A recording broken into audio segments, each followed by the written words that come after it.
के सबसे अमीर और नौजवान उद्योगपति सुकेतु महाजन, जो अभी तक अविवाहित हैं, वे विदेश से पढ़कर लौटे हैं और अब अपना पुश्तैनी कारोबार संभाल रहे हैं। उन्होंने शहर के बाहर सुनसान इलाके में एक फार्म हाउस खरीदा। जब वे उसे पहले बार देखने गए थे तो रास्ते में एक गांव पड़ा, उसका नाम था सोनपुर।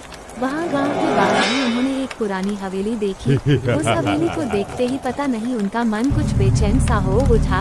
पहले उन्होंने सोचा कि अपने ड्राइवर से कार रोकने को कहें और उस हवेली के पास जाकर देखें कि वो कैसी दिखती है, लेकिन फिर उन्हें देर हो रही थी और वे उस दिन आगे बढ़ गए। फिर लौटते समय ड्राइवर ने दूसरा रास्ता पकड़ लिया और फिर वे दोबारा उस ओर ना जा सके।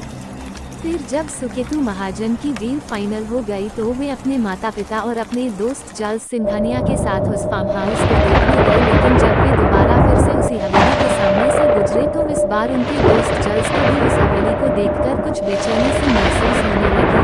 तब उसने अपने दोस्त से कहा, सुकेतु, चल न हवेली के पास जाकर देखते हैं कि वो कैसी है। तब सुकेतु की मां शैलजा बोली, नहीं चार्ल्स बेटा, ऐसी हवेलियों के पास नहीं जाना चाहिए, क्या पता वहाँ किस भूत और चुड़ैल का डेरा हो। माँ, इस जमाने में रहकर भी आप कैसी बातें करती हो। सुकेतु बोला, तुम्हारी माँ सही कहती है बेटा।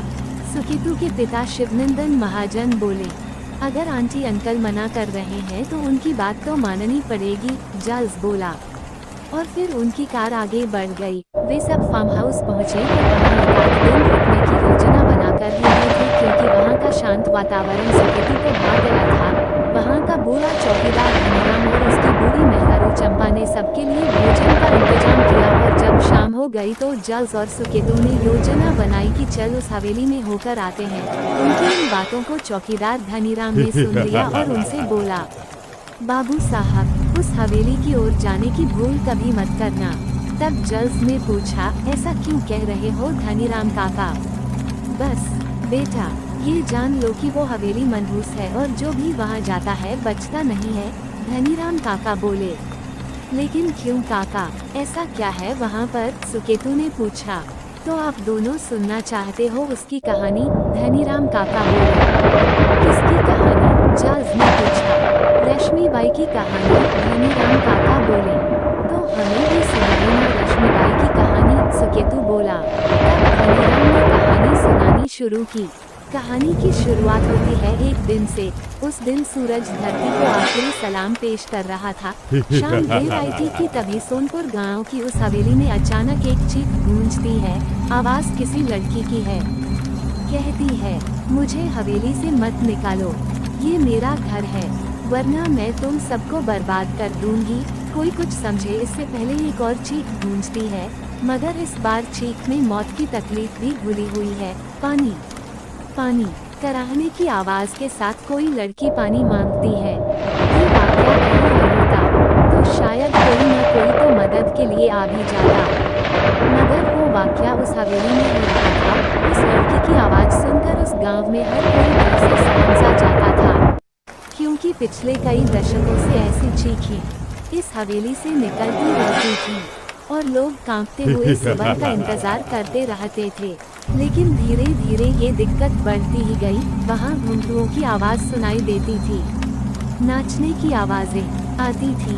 कभी कभी तो गांव वालों को इतनी आवाजें सुनाई देती कि उनका मन करता कि वे घर छोड़कर वहाँ से चले जाएं। वो हमेशा यही कहती कि ये मेरा घर है। इस तरह से गांव के लोगों को डर लगने लगा। गांव के लोग खौफ के साए में जीने लगे। लेकिन सवाल ये था कि आखिर कौन है ये लड़की और इसका इस घर से क्या रिश्ता है? क्यों दिन ढलते हैं इस हवेली के पास से होकर गुजरने वाले वहाँ से नहीं गुजरते और उन हवेली के रास्तों पर कब्रिस्तान सा सन्नाटा पसर जाता है और एक अजीब अनमनी सी लड़की इस हवेली में भटकती दिखाई देती है। कभी झरोखे से झांकती तो कभी हवेली की छत से टकटकी लगाए दूर किसी मुसाफिर का इंतजार करती जिसने उसे गौर से देखा है।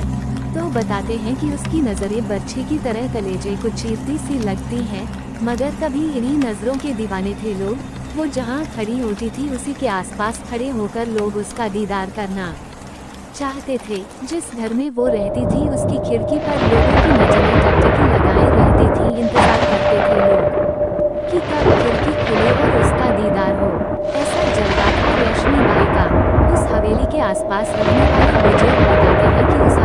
से एक खूबसूरत सी लड़की निकलती थी, जिसे वो जब पकड़ने की कोशिश करते थे वो बिल्ली बन जाती थी। आज उस कोठी में जिंदगी और मौत दोनों का बसेरा है। दूसरी हवेलियों की तरह ये खाली नहीं है। वहाँ गुजरे दौर की तवायफ रश्मिबाई की रूह रहती है। उस हवेली में आज भी एक खूबसूरत मगर खौफनाक चेहरा उन्हें लगातार नजर आता है। एकटक घूरता हुआ रश्मिबाई, उसकी पायल जब छनकती थी तो लोग दीवाने हो जाया करते थे। हर हवेली का मालिक ये सपना पाला करता था कि एक दिन ये घंटे उनके सिर्फ उनके लिए ही खनकेंगे। बात करीब 200 साल पुरानी है, जब रश्मिबाई उसी हवेली में मुजरा किया करती थी। रमिया के दीवानों की फेहरिस्त में इसी इलाके के 2 दोस्तों का नाम भी शुमार हुआ करता था, जो तकरीबन हर शाम उसी के पास गुजारा करते थे। मगर रश्मिबाई उस बला का नाम था जिसकी खूबसूरती और हुनर के आगे क्या रिश्ते और क्या नाते पल भर में बिखर जाते थे। और यही हुआ उन दोनों दोस्तों के साथ भी। रश्मिबाई को लेकर दोनों इस कदर जज्बाती हुए कि एक दूसरे की ही जान के दुश्मन बन गए। और जब रश्मिबाई ने बेकाबू हालात काबू में करने की कोशिश की तो गुस्से से लहराता एक खंजर रश्मिबाई के ही शरीर में उतर गया। दरअसल ये कहा जाता है कि दोनों दोस्तों की लड़ाई में रेशमी बीच बचाव करने आ गई थी। वो चाहती थी कि दोनों में खून खराबा ना हो, लेकिन हुआ इसके ठीक उलट। खून तो हुआ, लेकिन उन दोनों दोस्तों में से किसी एक का भी नहीं, बल्कि रेशमी का, जिसका कोई कसूर नहीं था। अगर कोई कसूर था तो वो उसकी खूबसूरती का, कसूर था तो उसकी दीवानगी, और कसूर था कि उसकी लचकती कमर और बलखाती चाल, जिस पर वहाँ से 7 कोस दूर रहने वाले तक भी खींचे चले आते थे। लेकिन आज उसी खूबसूरती पर 2 दोस्त ऐसे टूटे कि आपस में ही भिड़ गए और खंजर रेशमी के सीने में घुस गया। वो खंजर बहुत गहरा जख्म छोड़ गया था। जिंदगी की सांसें उसकी टूटी हुई पायल के घुंघरुओं की तरह बिखरती जा रही थी। मौत दस्तक दे चुकी थी। और फिर उस दिन के बाद रेशमी के साथ ही नाच गाना मस्ती ठिठोली सब कुछ उसकी मौत के साथ ही खत्म हो गया। और ये मौत इस हवेली पर बहुत भारी पड़ी। वक्त बीतता गया मगर उसकी यादें कभी भूल ही नहीं पड़ी। पड़ती भी कैसे, क्योंकि रेशमी ने तो इस हवेली को छोड़ा ही नहीं था। वो आज भी लोगों को नजर आती है, मगर पहले की तरह गाती गुनगुनाती नहीं, बदहवास घूमती हुई, याद करती हुई उन सुनहरे दिनों की, जब एक महफिल उठती नहीं कि दूसरी सजाने को बेताब लोग वहां पहुंच जाते।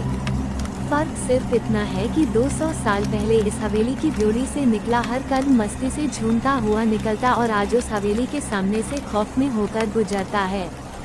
रेशमी उन दोनों में से विक्रम सिंह को चाहती थी और विक्रम सिंह भी उसे चाहता था, लेकिन धीरज सिंह को ये नामंजूर था। और उस दिन धीरज सिंह ने विक्रम सिंह को मारने के लिए खंजर निकाला, लेकिन बीच में रश्मिबाई आ गई और उसे तोहफे में मौत मिल गई।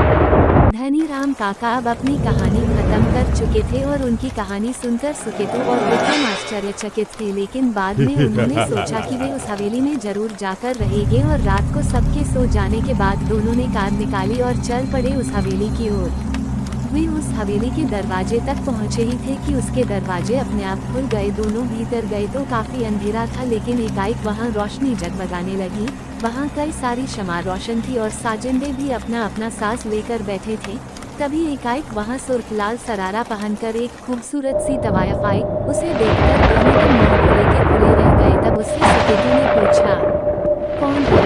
तब वो बोली, विक्रम साहब, आप मुझे नहीं जानते, मैं रश्मिबाई, और ये जो आपके साथ हैं ये आपके दोस्त धीरज सिंह हैं। इन्होंने ही तो उस रात मेरा कत्ल किया था। कितने सालों से मैं आप दोनों का इंतजार कर रही हूँ, आज जाकर मेरी ख्वाहिश पूरी हुई है। ये सुनकर दोनों के होश उड़ गए और जल्द डरते हुए बोला, हमें जाने दीजिए, बहुत बड़ी गलती हो गई हमसे जो हम यहाँ आए। तब रश्मिबाई बोली, ऐसे कैसे जाने दूँ हुजूर, एक मेरा आशिक है और एक मेरा कातिल। जो कातिल है वो मरेगा और जो आशिक है वो मेरे साथ हमेशा रहेगा। और फिर दूसरे दिन सुबह दोनों की लाशें उस भूतिया हवेली के पास लोगों को दिखाई दी।